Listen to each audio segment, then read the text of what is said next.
Hey, up next on the MARR Army Rock Show, excited to have with us all the way from Sweden, first time on the MARR Army Rock Show, we have Moa from Browsing Collection. They've got a cool record out right now called Don't Want to Dance. Moa, welcome to the show.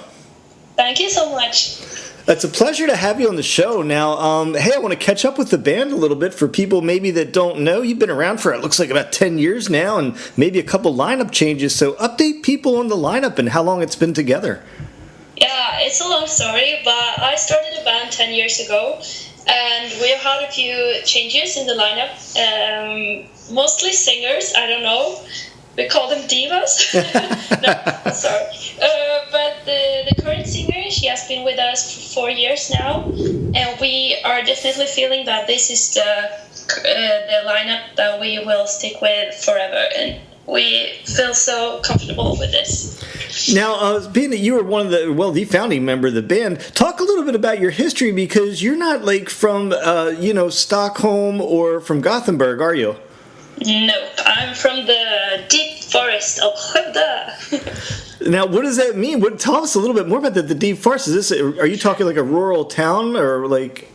It's like a small village outside a small town, but I'm actually from outside the village, so I have like just a few neighbors, and it's thick woods, and you can run naked in the garden without no one seeing you. So how did a band form out of such a, how did you manage to put together a band in that environment? Yeah, it's actually quite cool, because I met a friend in school. Her name is Sarah, and we started a band actually out of nowhere, because none of our friends played in the band, and our parents didn't play, and we just felt like this is something we have to do. So we just played together, and then we found another friend who joined us, and then we just formed the band. Well, here we are 10 years later, and the EP Don't Want to Dance came out in October here in iTunes in the States. So I want to ask you about one or two of the songs. Tell me about the tune One Time a Year, what that tune's about. Yeah, okay, so we got inspired by the film The Purge. Have you seen it? I know of it. The Purge, where basically the world purges itself of weak people, I guess you'd say. Yeah, kind of, yeah, exactly. So we are so inspired by the society and the class differences. So we write so much about equality and human rights and stuff like that. So the film was perfect for us to get inspired. And then we also did our music video inspired by the movie. Yeah, now tell me a little bit more about that music video. I was watching it today. You guys had some cool makeup on, but there's some interesting stories. Tell us a little bit about leak a little bit about the music video to those who haven't seen it. Yeah, okay. So basically it's about two people that kind of rules not the world, but they rule the society. And then we have the rebels. It's like a gang standing up for human rights and equality. And they have this job of frightening the people that are bad for the society, their leaders. So they just knock on their door, and then, okay, I can't tell you the end because it's not showing, but you can imagine what happens. People we are the band just playing, and yeah, we have some cool makeup and stuff.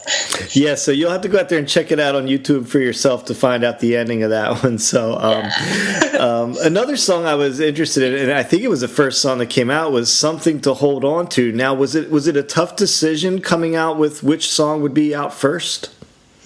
Actually, we released One Time a Year before that, but it's kind of unofficial because we did it ourselves. And now the first song from the publisher that we have now, I think it was actually Thank God It's Friday. Oh, okay. So you missed that. Yeah, well, that's okay. I guess what I was wondering about is, how does the band decide that? You have these 5 or 6 songs sitting there. Was it a difficult decision to decide what to tell the world about first? Yeah, it was kind of hard actually, because it's, you want people to see who you are, and you only get one try. So it was kind of hard decision, but we think that One Time a Year is like a super good first track, as it is also the first track of the album. And it's a super good single because it has the attitude, it's fast, and it also harmonic, and it has the heavy riffs and the catchy choruses. So, in prepping for this interview, I was looking around some videos today, and I saw a kind of cool acoustic video you put out there of "Oh Sweet Sire." Is that something you guys do often? Do you do a lot of acoustic stuff, or was that sort of an unusual scenario? A few years ago, that was the worst thing we could do because it's everything is so naked, and when you play wrong, it's so obvious, and we hated to play acoustic. But a few years ago when we did, I think it was that concert actually, we realized that it's actually kind of fun, and you can rearrange your songs, and it's quite interesting, and you learn very much from it. And people say that they like it, so I think we are going to continue. So another thing, it looks like I've never heard of another band doing this before. It looks like you hosted something in some of your press releases talking about a rock camp for girls. So tell me a little bit more about that. Yeah, it's a super cool initiative from Sweden Rock Festival. It's the biggest rock festival in Sweden, and we and them together are hosting this camp that we take like 20 girls ages 13 to 17, where we teach them how to play instruments and form bands, and we have workshops and lectures about how the music business is going and how to write songs, and we hope that we can make them believe in themselves and get more confidence and just adore rock and roll. Yeah. Now, how do girls get selected to do that? Is that something they sign up for and like pay to go to, or are they selected? How does that happen? Yeah, the application is made online, and they send an email to us, and then we can read about them. So they write how long they have been playing, how much they want to do this, and like what their dreams are. And it's free, and we select the ones who has the most passion, I think. Yeah. It sounds like an amazing opportunity. Now, speaking of amazing opportunities, I was going to ask you about touring in the States, but then I noticed that you guys have been to South Korea. How in the world did that end up being a market for you guys? Yeah, actually, we have a friend in Gothenburg who works with showcases around the world. And he once told us that, okay, here's an opportunity, and I want you to sign up for this. And we were like, oh my God, this is the coolest thing. And then we actually got the gig, and this was last year. And now this year, we applied by ourselves and got the gig again. So we booked a few shows besides the Showcase Festival and went on a tour by ourselves.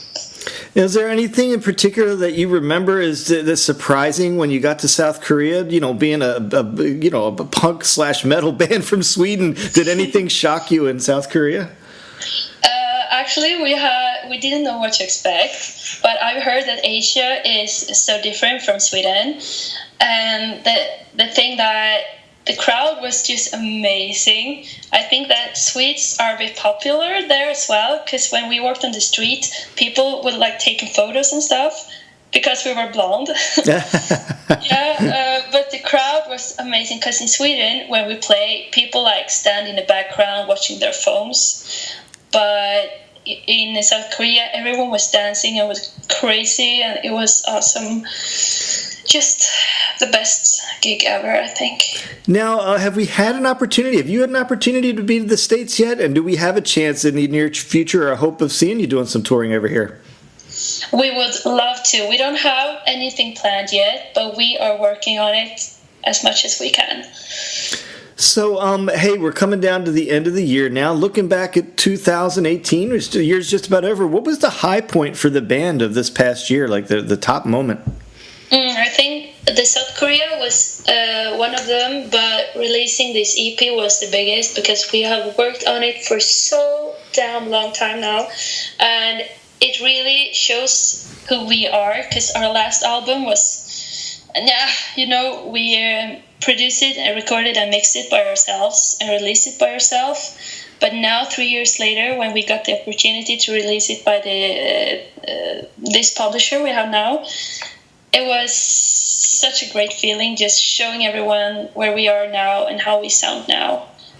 So I always like to get a little peek at like the personalities in the bands, and how people are. And I've never met you before, so you guys, touring is tough. You guys are in tight quarters together and all. What does the band argue about? What do you four argue about when you're in tight quarters together?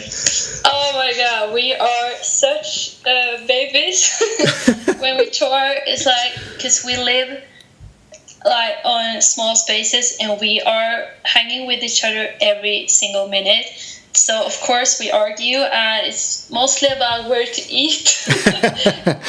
Seriously, those discussions can be really tough, because we are very stubborn, every one of us, and we can argue about who are going to sleep in the most comfy bed, and, if someone wants to go for a beer, but the other ones are tired.